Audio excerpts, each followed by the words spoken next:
الحمد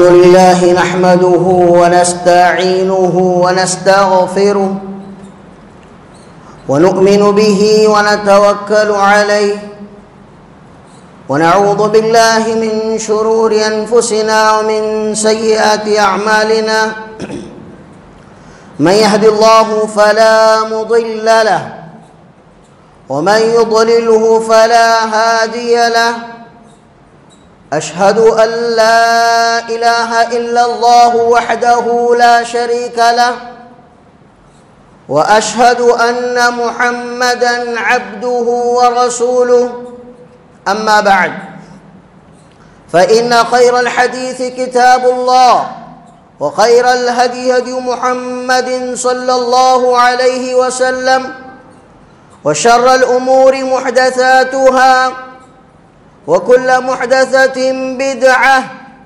وكل بدعة ضلالة وكل ضلالة في النار فأعوذ بالله السميع العليم من الشيطان الرجيم يا أيها الذين آمنوا اتقوا الله حق تقاته ولا تموتن إلا وأنتم مسلمون وقال الله عز وجل يا أيها الناس اتقوا ربكم الذي خلقكم من نفس واحدة وخلق منها زوجها وبث منهما رجالا كثيرا ونساء واتقوا الله الذي تساءلون به والأرحام إن الله كان عليكم رقيبا وقال الله عز وجل يا أيها الذين آمنوا اتقوا الله وقولوا قولا سديدا يصلح لكم أعمالكم ويغفر لكم ذنوبكم ومن يطع الله ورسوله فقد فاز فوزا عظيما وقال الله عز وجل إن الذين يرمون المحصنات الغافلات المؤمنات لعنوا في الدنيا والآخرة ولهم عذاب عظيم. محترم حضرات، بزرگوں، عزیز نوجوانوں، پردہ نشین خواتین، اسلامی ماؤں اور بہنوں، السلام علیکم ورحمۃ اللہ وبرکاتہ۔ ہر قسم کی تعریف، بڑائی و کبریائی، حمد و ثنا، پاکی اور بزرگی، برتری، عظمت و جلالت، شان و شوکت، عزت صرف اور صرف اسی رب العالمین کے لیے لائق و زیبا ہے، جس رب العالمین نے ساری کائنات کو بنایا، جس نے ساتوں زمین اور ساتوں آسمانوں کو صرف 6 دنوں میں پیدا کیا، جس کا کوئی شریک نہیں، جو وحدہ لا شریک ہے۔ وہ جسے چاہتا ہے عزت و سربلندی عطا فرماتا ہے، وہ جسے چاہتا ہے مال و دولت عطا فرماتا ہے۔ الغرض وہ جسے دینا چاہے، کائنات کی ساری طاقتیں مل کر روکنا چاہے تو روک نہیں سکتی، وہ جس سے روک لے، کائنات کی ساری حکومتیں مل کر دینا چاہے تو دے نہیں سکتی۔ الغرض میرے اور آپ کے رب العالمین کی جتنی تعریف بیان کی جائے کم ہے۔ قسم بخدا کائنات کے یہ سارے درخت قلم بن جائے، کائنات کے سارے سمندر روشنائی بن جائے، اس کے بعد میرے اور آپ کے رب کی حمد لکھنا شروع کریں تو یہ سارے درخت ختم ہو جائیں گے، سارے قلم سمندر ختم ہو جائیں گے، لیکن رب کے کلمات کبھی ختم ہونے والے نہیں ہیں۔ سبحان اللہ بحمدہ عدد خلقہ ورضا نفسہ وزنۃ عرشہ ومداد کلماتہ۔ حمد کے بعد درود و سلام نازل ہو اللہ تبارک و تعالیٰ کے تمام نبیوں پر، خصوصاً میرے اور آپ کے پیارے نبی، آخری نبی حضرت محمد مصطفیٰ صلی اللہ علیہ وسلم پر، جنہوں نے اپنی امت کو جنت سے قریب کرنے والی چھوٹی سی چھوٹی نیکی کو بتا دیا، جہنم سے دور کرنے والی ہر چیز کو کھول کھول کر بتا دیا، اور آپ نے ہمیں ایسا دین اور ایسا نظام سکھلایا کہ آپ کے جانے کے بعد اس دین میں نہ کسی قسم کی کمی کی گنجائش ہے اور نہ ہی کسی قسم کی زیادتی کی گنجائش ہے صلی اللہ علیہ وسلم۔ محترم حضرات، خطبہ مسنونہ کے بعد میں نے سورۃ النور کی ایک آیت تلاوت فرمائی۔ اللہ تبارک و تعالیٰ نے فرمایا کہ ان الذین یرمون المحصنات الغافلات المؤمنات، کہ جو لوگ پاک دامن بھولی بھالی مومن عورتوں پر الزام لگاتے ہیں، وہ لوگ دنیا اور آخرت ان پر لعنت، دنیا میں بھی آخرت میں بھی ان پر لعنت ہے اور ان کے لیے دردناک عذاب ہے۔ محترم حضرات، آج کا موضوع ہوگا انشاءاللہ انسان کی عزت و آبرو کی قیمت۔ اللہ تبارک و تعالیٰ نے آسمانی جتنی بھی کتابیں نازل فرمائی، جتنی بھی شریعتیں نازل فرمائی، پیارے نبی صلی اللہ علیہ وسلم کی ساری تعلیمات کا خلاصہ اہل علم کہتے ہیں کہ انسان کی 5 چیزوں کی حفاظت اللہ کا مقصد ہے۔ اللہ تبارک و تعالیٰ کا مقصد اور پیارے نبی صلی اللہ علیہ وسلم کی تعلیمات کا مقصد ہے کہ انسان کی 5 چیزیں محفوظ رہیں، ان کی حفاظت ہو۔ سب سے پہلی چیز اسلام کے دین، انسان کے دین کی حفاظت ہو۔ دنیا میں بہت سارے ادیان ہیں، بہت سارے مذاہب ہیں، بہت سارے افکار ہیں، بہت سارے عقائد ہیں۔ اللہ نے انبیاء کو بھیجا، کتابیں نازل کی، پیارے نبی کو بھیجا یہ بتانے کے لیے کہ کون سا دین سچا ہے، کون سا عقیدہ اچھا ہے اور کون سے افکار آپ کو کامیاب بنا سکتے ہیں۔ تو انسان کے دین کی حفاظت مقصود ہے۔ اور دوسری چیز اللہ تبارک و تعالی انسان کی جو حفاظت کرنا چاہتا ہے وہ ہے انسان کے جان کی حفاظت۔ اگر جان کی حفاظت ہے تو انسان امن و امان کے ساتھ، سکون کے ساتھ اللہ کی عبادت کر سکے گا۔ اسی لیے قتل ناحق کو ایک کبیرہ گناہ اللہ تبارک و تعالیٰ نے فرمایا، اور مومن کی جان کی قیمت اللہ تبارک و تعالیٰ نے بہت زیادہ بتائی ہے۔ اور تیسری چیز انسان کے عقل کی حفاظت۔ اسلام یہ چاہتا ہے کہ انسان کی عقل محفوظ رہے، اور ایسی چیزوں سے اسلام نے منع کیا جس سے انسان کی عقل معوف ہوتی ہے، یعنی جیسے شراب ہے۔ شراب اگر پیے گا تو انسان عقل رکھنے کے باوجود جانوروں جیسی حرکتیں کرے گا، جانوروں جیسے کام کرے گا، اور اس کو صحیح اور غلط میں اس کو تمیز نہیں ہوگی۔ اس لیے ہر وہ چیز جو انسان کی عقل پر اثر انداز ہوتی ہے اللہ تبارک و تعالیٰ نے اسے منع کیا ہے۔ اور اسی طرح اسلام چاہتا ہے کہ انسان کے خاندان حسب نسب کی محفوظ ہو، حسب نسب کی حفاظت ہو۔ اس لیے اسلام نے زنا سے منع کیا اور اسلام نے گناہ سے منع کیا۔ کیوں؟ اس لیے کہ انسان کا نسب پاک رہے، انسان کا نسب محفوظ رہے، خاندان محفوظ رہے۔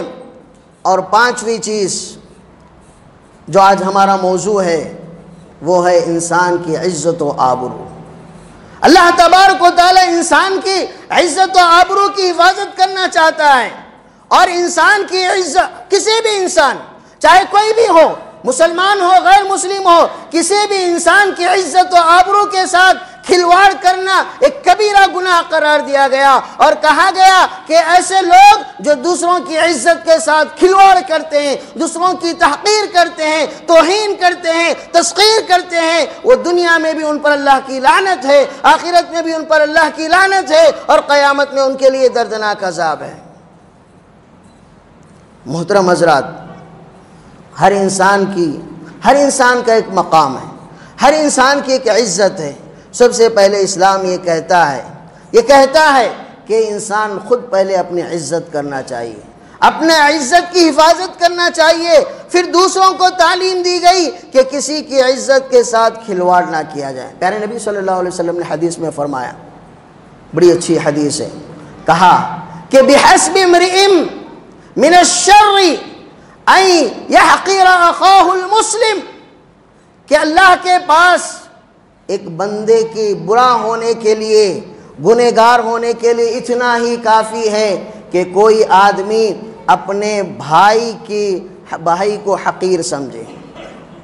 حدیث سمجھیے، پیارے نبی نے کہا کہ کوئی بھی آدمی آپ چاہے لاکھ عبادتیں کر لو، چاہے آپ 5 وقت کی نمازیں پڑھ لو، چاہے آپ جتنے بھی حج کر لو، جتنے بھی عمرہ کر لو، لیکن آپ کے اندر یہ برائی ہے کہ آپ اپنے کسی مسلمان بھائی کو حقیر سمجھتے ہیں، کسی مسلمان بھائی کی توہین کرتے ہیں، تو اللہ کہتا ہے اللہ کے پاس اتنی عبادتیں ہونے کے باوجود یہ بندہ ذلیل ہوگا، یہ بندہ حقیر ہوگا۔ کسی کی عزت کے ساتھ کھلواڑ کرنا، چاہے اس کے پیشے کو لے کر ہو، وہ معمولی پیشہ کرتا ہو، چاہے اس کی بدصورتی کو لے کر ہو، چاہے اس کی غربت کو لے کر ہو، چاہے کوئی بھی عادت ہو، کسی بھی چیز کو لے کر ہم اس کی توہین اور اس کی تحقیر نہیں کر سکتے ہیں۔ اب حجۃ الوداع کا خطبہ آپ بار بار سنتے ہوں گے۔ پیارے نبی صلی اللہ علیہ وسلم نے اپنے اس خطبے میں، حج کے آخری حج کے خطبے میں آپ نے کیا کہا؟ کہا الا ان دماءکم واموالکم واعراضکم حرام علیکم کحرمت یومکم هذا وفی شہرکم هذا وفی بلدکم هذا۔ لوگو، پیارے نبی نے کہا کہ لوگو، آپس میں تمہارا ایک دوسرے کا خون قابل احترام ہے، ایک دوسرے کا خون قابل احترام ہے۔ وَأَمْوَالَكُمْ، تمہارے مال قابل احترام ہے۔ وَأَعْرَاضَكُمْ، تمہاری عزتیں، تمہاری آبرو ایک دوسرے پر قابل، جس طرح پیارے نبی نے کہا کہ جس طرح آج کا دن یعنی یوم النحر کے دن، قربانی کے دن، جس دن کے بارے میں اللہ کے رسول نے کہا کہ ان اعظم الایام عند اللہ یوم النحر ثم یوم القر، کہ اللہ کے پاس سب سے زیادہ عظمت والا دن وہ قربانی کا دن، یوم النحر کا دن ہے، کیونکہ اس دن لاکھوں کروڑوں جانور اللہ کے نام پر قربان کیے جاتے ہیں۔ پیارے نبی نے کہا کہ جس طرح آج کا دن قابل احترام ہے، حرمت والا ہے، اور اس شہر یعنی مکہ کو آپ نے خطاب کر کے کہا کہ جس طرح مکہ کا شہر اور کعبۃ اللہ حرمت والا ہے، اور اسی طرح یہ مہینہ یعنی ذو الحجہ کا مہینہ قابل احترام ہے، اسی طرح تمہاری عزتیں آپس میں ایک دوسرے پر قابل احترام ہیں۔ اور آپ نے بیہقی کی روایت ہے، عبداللہ بن عمر رضی اللہ عنہ راوی ہیں، آپ کعبۃ اللہ کا طواف کر رہے تھے، کعبۃ اللہ سے خطاب کر کے آپ نے کہا، پیارے نبی صلی اللہ علیہ وسلم نے کہا کہ ما اطیبک وما اطیب ریحک وما اعظمک وما اعظم حرمتک عند اللہ، کہ کعبۃ اللہ سے آپ نے کہا کہ کیا ہی تو پاکیزہ ہے، تیری خوشبو کیا ہی پاکیزہ ہے، اور تو کیا ہی مقام والا ہے، اور اللہ کے پاس تیرا کتنا مقام ہے، لیکن فوالذی نفس محمد بیدی، پیارے نبی نے کہا کہ قسم ہے اس ذات کی جس کے ہاتھ میں محمد صلی اللہ علیہ وسلم کی جان ہے، ان حرمت المؤمن عند اللہ اعظم حرمت منک۔ یاد رکھنا، کعبۃ اللہ سے خطاب کر کے پیارے نبی نے کہا کہ ایک مومن کی حرمت، مومن کی جان کی قیمت، مومن کی عزت کی قیمت اللہ کے پاس تیرے سے بھی زیادہ عظیم ہے۔ اگر کوئی کسی کا مال ناحق کھاتا ہے تو وہ اس حرمت کو پامال کر رہا ہے جو کعبۃ اللہ کی عظمت سے بڑھ کر ہے۔ اگر کوئی کسی مومن کی جان لیتا ہے، ناحق قتل کرتا ہے، تو یاد رکھیے وہ اس حرمت کو پامال کر رہا ہے جو حرمت کعبۃ اللہ سے بڑھ کر ہے۔ اگر کوئی کسی کی عزت کے ساتھ کھلواڑ کر رہا ہے تو یاد رکھو وہ کعبۃ اللہ کی عظمت جس کی حرمت اس کعبۃ اللہ کی عظمت سے بڑھ کر ہے، اس کے ساتھ کھلواڑ کر رہا ہے۔ کسی پر الزام لگانے سے پہلے، بہتان لگانے سے پہلے یاد رکھیں کہ کتنا بڑا گناہ ہے۔ پیارے نبی صلی اللہ علیہ وسلم نے کہا کہ کوئی آدمی، آج دیکھیے ہمارے معاشرے میں لوگوں پر ہم محض گمان کی وجہ سے بڑے بڑے الزامات لگا دیتے ہیں، حتیٰ کہ بعض لوگ کسی پر زنا کا بھی الزام لگا دیتے ہیں، زنا کا بھی الزام لگاتے ہیں محض قرائن یا کچھ دلائل کو، حالانکہ یہ کتنا عظیم گناہ ہے۔ پیارے نبی صلی اللہ علیہ وسلم نے کہا کہ اگر کوئی غیر شادی شدہ زنا کرتا ہے تو اس کو 80 کوڑے لگائے جائیں گے، لیکن اگر کوئی کسی پر بہتان لگاتا ہے، الزام لگاتا ہے، اور وہ پروف نہیں پیش کر سکتا ہے تو اس سے بڑھ کر اس کو سزا دی جائے گی۔ کیا سزا ہے؟ 3 سزائیں آپ نے بتائی. کہا سب سے پہلے لعنوا فی الدنیا والآخرہ، کہ وہ ملعون ہے دنیا اور آخرت میں. دوسری سزا زندگی بھر کسی بھی معاملے میں ولا تقبلوا شہادتہم، اس کی گواہی قبول نہیں کی جائے گی. زندگی بھر ایسا آدمی جو مومنات پر مومنوں پر الزام لگاتا ہے، بہتان تراشی کرتا ہے، تو زندگی بھر کسی بھی معاملے میں شرعی عدالت میں اس کی گواہی قبول نہیں کی جائے گی. اگر وہ کہتا ہے کہ میں نے رمضان کا چاند دیکھا، عید کا چاند دیکھا، تمہارے چاند دیکھنے نہیں دیکھنے سے کوئی فرق نہیں پڑتا، کیونکہ تم نے اپنی زبان کو ایک مومن پر الزام لگا کر تم نے اپنا بھروسہ کھو دیا ہے. لہذا کسی بھی معاملے میں زندگی بھر اس کی گواہی کو قبول نہیں کی جائے گی. وَأُولَئِكَ هُمُ الْفَاسِقُونَ، اور اللہ کے پاس ایسے آدمی کا نام فاسقوں میں لکھا جائے گا. فاسقوں میں اللہ تبارک و تعالیٰ ایسے آدمی کا لکھا جائے گا. محترم حضرات، پیارے نبی صلی اللہ علیہ وسلم نے اس کے ساتھ یہ بھی پیشن گوئی کی کہ کچھ خرابیاں ہیں، کچھ گناہ ہیں جو امت میں قیامت تک باقی رہیں گی، میری امت اس کو کبھی چھوڑنے والی نہیں ہے. پیارے نبی صلی اللہ علیہ وسلم نے فرمایا کہ اربع فی امتی من امر الجاہلیہ لا یترکونہن، کہ 4 چیزیں ایسی ہیں جو میری امت جاہلیت کی چیزیں ہیں، میری امت کبھی اس کو چھوڑے گی نہیں، ترک نہیں کرے گی. پہلی چیز الفخر فی الانصاب، پہلی چیز ہے کہ انسان فخر کرے گا اپنے آبا و اجداد پر کہ میرے دادا ایسے تھے، میرے باوا ایسے تھے، فلاں ایسے تھے، فلاں ایسے تھے، فخر کرے گا. لیکن اسلام یہ نہیں دیکھتا کہ تمہارے باپ دادا کیسے تھے، یہ دیکھتا ہے کہ تمہارا عمل کیسا ہے. اگر تمہارے اعمال ایسے ہیں کہ تمہارے اخلاق صحیح نہیں ہے تو تمہارے آبا و اجداد کے کام تمہارے کوئی کام نہیں آئیں گے، زندگی بھر چلے گا. پھر دوسرا آپ نے کہا الطعن فی الانساب، کہ کسی کو طعنہ دینا اس کے حسب کو لے کر، نسب کو لے کر، خاندان کو دے کر، قبیلے کو لے کر.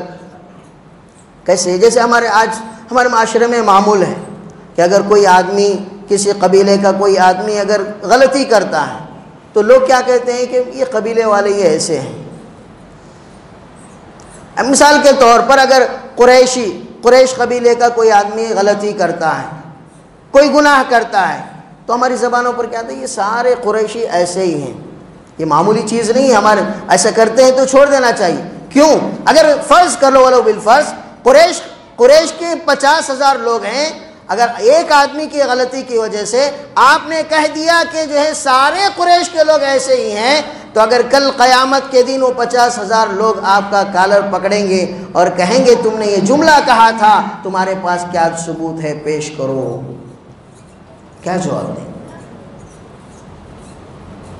مثال کے طور پر کہہ رہا ہوں کہ کسی بھی معاملے میں الطعن فی الانساب، کہ نسب کو لے کر آپ جو ہے طعنہ دینا، یا کسی کے قبیلے کو لے کر، کسی کے خاندان کو لے کر، یا کوئی بھی چیز کو لے کر طعنہ دینا، الطعن فی الانساب، یہ ایسی چیز ہے جو قیامت تک میری امت چھوڑنے والی نہیں ہے. پھر تیسری چیز آپ نے کہا الاستسقاء بالنجوم، کہ جو ہے نجوم یعنی ستاروں کو دیکھ کر اس سے نیک فالی بد فالی لینا. ستاروں کو الگ علم ہے، علم فلکیات. پھر چوتھی چیز آپ صلی اللہ علیہ وسلم نے فرمایا والنیاحہ، کسی کی قبر کے پاس بیٹھ کر اس کی خوبیاں گنا کر رونا، یا کسی لاش کے پاس بیٹھ کر اس کی خوبیوں کا تذکرہ کر کے زار و قطار زور سے رونا. والنیاحہ،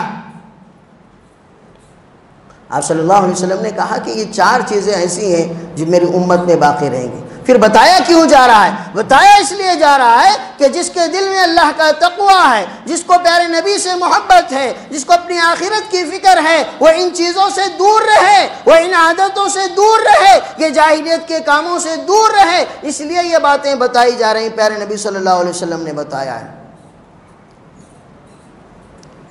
محترم حضرات، کسی کے عزت پر حملہ کرنا، یاد رکھو یہ کسی کا مال پر حملہ کرنے سے زیادہ سخت ہے. ایسا آدمی بھی ڈاکو ہے. ہم جو مال پر حملہ کرتا ہے ہم اس کو ڈاکو کہتے ہیں، لیکن اگر یہ کسی کی عزت پر حملہ کرتا ہے یہ اس سے بڑا ڈاکو ہے.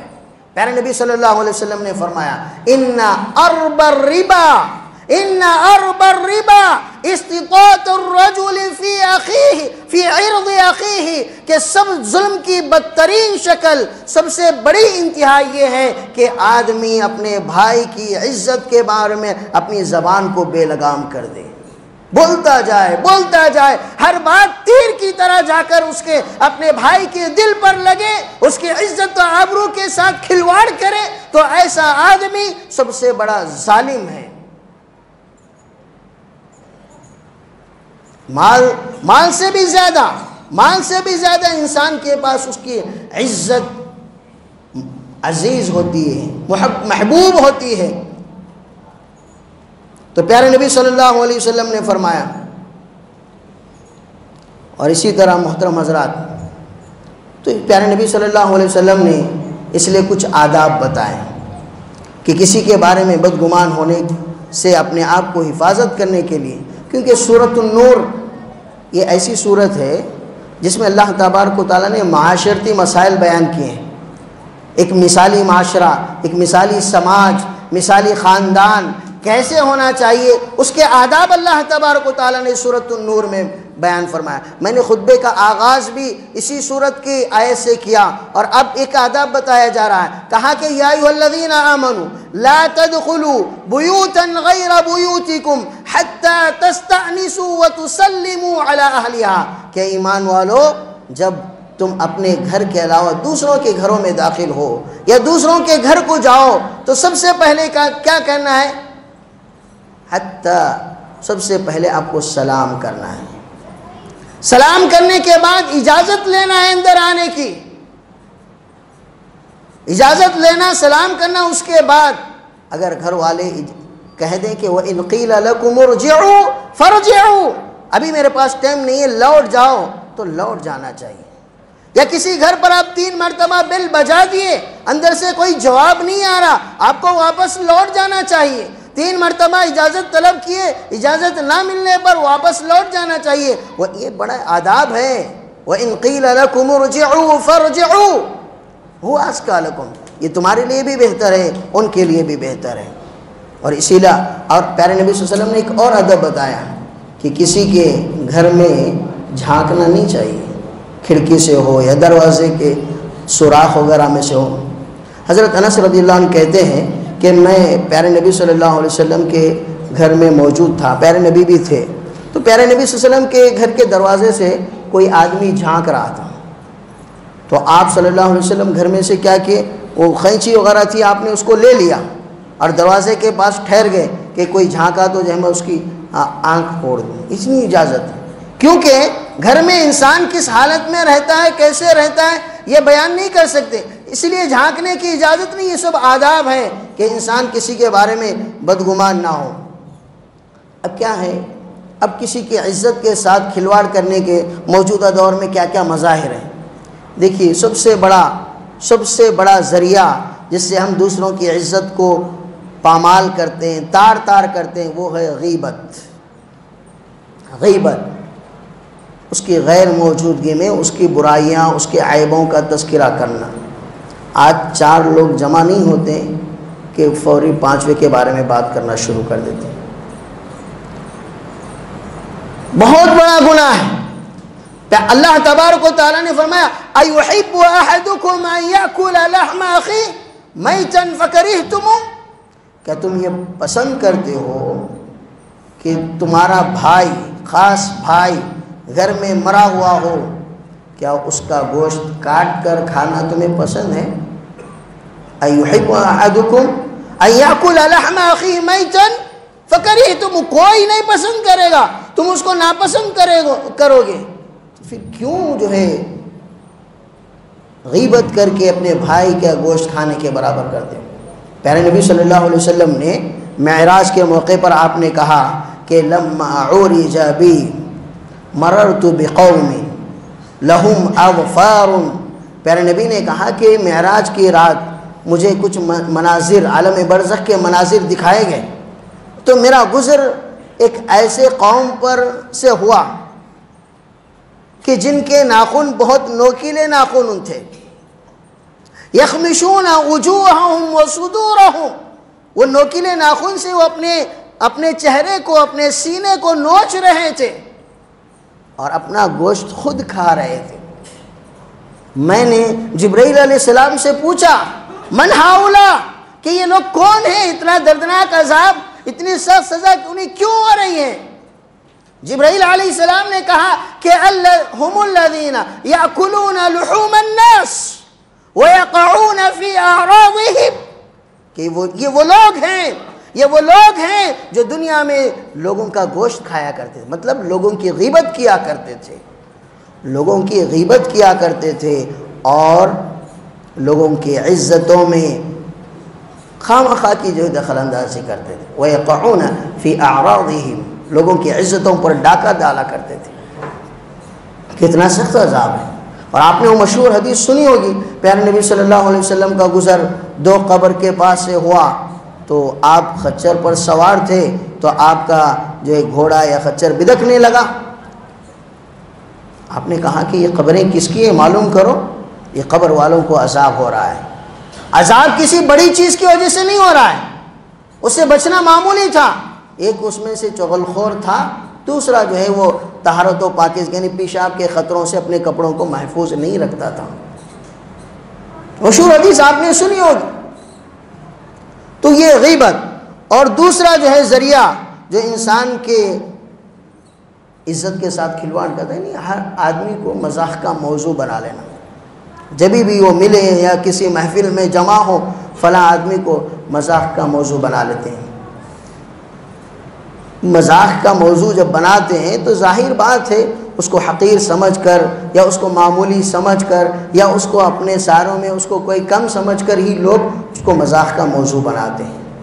اللہ تبارک و تعالیٰ نے کہا کہ یا ایھا الذین آمنوا لا یسخر قوم من قوم عسى ان يكونوا خيرا منهم ولا نساء من نساء عسى ان يكن خيرا منهم، کہ ایمان والو کوئی مرد یا کوئی قوم کسی قوم کا مذاق نہ اڑائے، ہو سکتا ہے جس کو تم معمولی سمجھ رہے ہو اللہ کی نظر میں وہ بہت بڑا ہو سکتا ہے تم سے بہتر ہو اللہ کی نظر میں۔ اور خاص طور پر یہاں پر عورتوں سے بھی خطاب کر کے کہا کہ کوئی عورتیں کسی عورت کو مذاق کا موضوع نہ بنائے، مذاق نہ کریں، ہو سکتا ہے وہ اللہ کے پاس تم سے بہتر ہو۔ پھر اس کے بعد برے القاب سے پکارنا، عزت کے ساتھ کسی کی عزت نکالنا، برے القاب سے پکارنا، اصل نام چھوڑ کر کوئی کسی کو جو ہے کالا کہہ دے رہا ہے، لنگڑا کہہ دے رہا ہے، موٹا، فلاں فلاں، تو دوسرے نام برے، ولا تنابزوا بالالقاب، ولا تنابزوا بالالقاب، یہ بھی ایک قسم کا جو ہے اس کی عزت کے ساتھ کھلواڑ کرنے کا ذریعہ ہے۔ اور اسی طرح کسی کی عزت کو پامال کرنے کا ایک طریقہ یہ کہ کسی کی ٹوہ میں لگ جانا، کسی کے پیچھے لگ جانا کہ اس کے اندر کیا کیا خرابیاں ہیں، کیا عیب ہے، کیا کمی ہے، تاکہ میں اس عیب کو لوگوں کے سامنے بیان کر کے میں اس کو لوگوں کے سامنے ذلیل کر سکوں۔ اللہ تبارک و تعالیٰ نے فرمایا یہ منافقوں کی صفت ہے۔ منافقوں سے خطاب کر کے پیارے نبی نے کہا کہ اے وہ لوگوں جو صرف اسلام کا دعویٰ کی زبان سے ابھی ان کے دل میں ایمان نہیں اترا ہے، تم مومنوں ولا ترتابوا المؤمنین، مومنوں اور مسلمانوں کے پیچھے مت پڑو، ان کے عیبوں کے پیچھے مت پڑو، ولا تتبعوا عوراتہم، ان کے عیبوں کے پیچھے مت پڑو۔ پھر آگے آپ نے سب کو تنبیہ کرتے ہوئے کہا کہ دیکھو لوگوں، یاد رکھو جو آدمی دوسروں کے عیوب کو تلاش کرتا ہے، دوسروں کے عیوب کے پیچھے پڑتا ہے، تو اللہ تعالیٰ اس کے عیبوں کو لوگوں کے سامنے لاتا ہے، اور جب تک اللہ تعالیٰ اس کو جو ہے ذلیل کرتا، ذلت اس کا مقدر بن جاتی ہے، اگرچہ کہ وہ اپنے گھر میں بند کمرے میں ہی کیوں نہ ہو۔ اب ہمارے بہت سارے گناہ، بہت سارے اعمال اللہ تعالیٰ اس پر پردہ ڈالتا ہے، چھپاتا ہے۔ کتنے ایسے گناہ ہیں کتنے ایسے گناہ ہیں جو میں اور میرا رب جانتا ہے، میرے اندر کتنے خامیاں ہیں وہ اللہ جانتا ہے۔ ہر آدمی اپنے دامن میں جھانک کر دیکھے کہ اللہ کتنا رحیم ہے، کہ آپ کے کتنے عیوب اللہ چھپاتا ہے۔ تو آپ کیوں لوگوں کے عیوب کے پیچھے پڑتے ہو؟ آپ کیوں لوگوں کے عیوب کو لوگوں کے سامنے بیان کرتے پھرتے ہو تاکہ لوگوں کے سامنے اس کو ذلیل کر سکیں؟ اگر اللہ تمہارے عیبوں کو ظاہر کرنا شروع کر دے تو ذلت تمہارا مقدر بن جائے گی، اگرچہ تم اپنے گھر میں بند رہو۔ پیارے نبی صلی اللہ علیہ وسلم نے بڑی اچھی بات بتائی ہے۔ اور اسی طرح موجودہ دور میں عزتوں کے ساتھ کھلواڑ کرنے کا ایک ذریعہ یہ بھی کہ اپنی مجلسوں میں، محفلوں میں کسی کی بہن بیٹی کے صفات کا تذکرہ کرنا کہ فلاں ایسی ہے، فلاں ایسی ہے، فلاں وہ ہے، فلاں وہ ہے۔ بڑی بے حیائی کا دور ہے، بے حیائی کا دور ہے، فتنوں کا دور ہے۔ آج کچھ لوگ جمع ہوتے ہیں یا نوجوان جمع ہوتے ہیں تو اپنی مجلسوں کا موضوع کسی کے بہن بیٹی کو بنا دیں۔ بہت بڑا گناہ ہے، بہت بڑا گناہ ہے۔ پیارے نبی صلی اللہ علیہ وسلم کے زمانے میں ایک مخنث تھا، نامرد تھا، وہ مدینے کے گھروں میں آیا جایا کرتا تھا، امہات المومنین کے پاس بھی آ کے کام وغیرہ کرتا تھا۔ لیکن ایک مرتبہ اس نے ام سلمہ رضی اللہ عنہ، جو اللہ کے رسول صلی اللہ علیہ وسلم کی جو زوجہ ہے، ان کے بھائی کے سامنے، عبداللہ ان کا نام تھا، بھائی کے سامنے ایک مرتبہ اس نے کہا کہ دیکھو اگر طائف فتح ہو جائے تو طائف میں غیلان نامی ایک جو ہے لڑکی ہے یا اس قبیلے کی ایک لڑکی ہے، اگر اس نے صفت بیان کی کہ فلاں اگر وہ چلتی ہے تو ایسا چلتی ہے فلاں فلاں، تو پیارے نبی صلی اللہ علیہ وسلم نے سنا تو جو ہے غصہ ہوا ہے، اور آپ نے کہا کہ دیکھو آج کے بعد یہ مدینے کے کسی گھر میں یہ داخل نہ ہو۔ آپ سمجھ رہے تھے کہ پاکیزہ خیالات کا ہے، آپ نے کہہ دیا کہ آج کے بعد یہ مدینے کے کسی گھر میں داخل نہ ہو، آپ نے پابندی لگا دی اور اس کو شہر بدر کر دیا، مدینے سے باہر کر دیا۔ راوی حدیث کہتے ہیں کہ میں دیکھتا تھا کہ وہ کبھی کبھار جمعرات وغیرہ کو آ کر جو ہے بھیک مانگ لے کے جو ہے مدینے سے باہر چلا جاتا تھا۔ آپ رحمت للعالمین، لیکن آپ نے اتنی سخت سزا دی، اس لیے اپنے مجلسوں محفلوں میں اچھے موضوعات پر بات کرنا ہے محترم حضرات۔ اور اسی طرح اس دور میں کسی کی عزت کے ساتھ کھلواڑ کرنا کتنا بڑا گناہ ہے۔